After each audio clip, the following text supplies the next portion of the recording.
Hi, my name is Erica Olson with M3 Planning. Today's topic is about what is strategic planning really?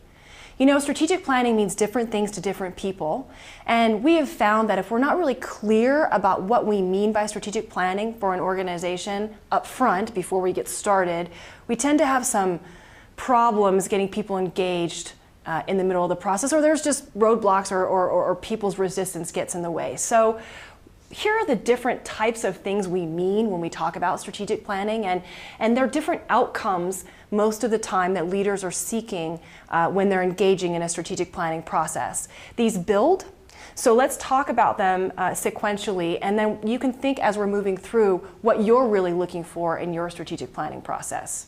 So at the very base level, a strategic planning process is an articulated plan. People want an articulated plan for their organization. So what do I mean by that? That means we have a mission, we have a vision, we have goals, objectives, etc. An articulated plan. Sometimes we want to add on to that plan is actually strategic. And you may say, well, it's a strategic plan, but that's not necessarily true unless you bring in external data. If you don't bring in external market data, such as what your customers think, what your competitors are doing, what's happening in your environment, in your industry, you're not going to have a strategic plan. You're just going to have a plan. Now, sometimes we don't need a strategic plan. Sometimes we just need an articulated set of mission, vision, goals, objectives. But sometimes we really need to figure out what our strategic differentiation is in the marketplace. And in which case, to do so, you need to add into your process that market data collection, use it to make strategic decisions about what you're doing and not doing, such your plan actually articulates how you're different.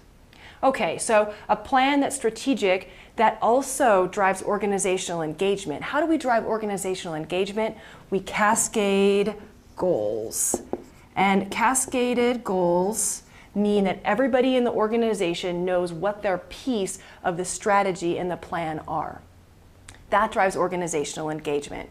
And you may say, well, of course I want everybody engaged. And sometimes we want that in organizations, but we don't have the wherewithal to actually make that happen. And sometimes that's not necessary right now. So it's important to know if your strategic planning process is intended to drive organizational engagement or not. And if it is, you need to make sure that your plan goes all the way down to the individual level so everybody knows their piece of the future.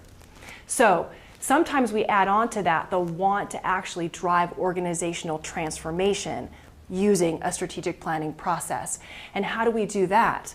We have an articulated plan that's strategic, that's cascaded through the whole organization, that we talk about on a regular basis and we make changes to as we move along the way, and we help shift behaviors and we help drive choice. And we do that by visibly talking about it in specific meetings. I'm calling them quarterly business reviews. You may call them something else.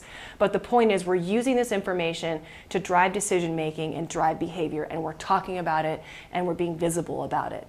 So as you're thinking about your strategic planning process, think about what's important to your organization right now and get everybody on the same page about what the real outcome of your process is intended to be.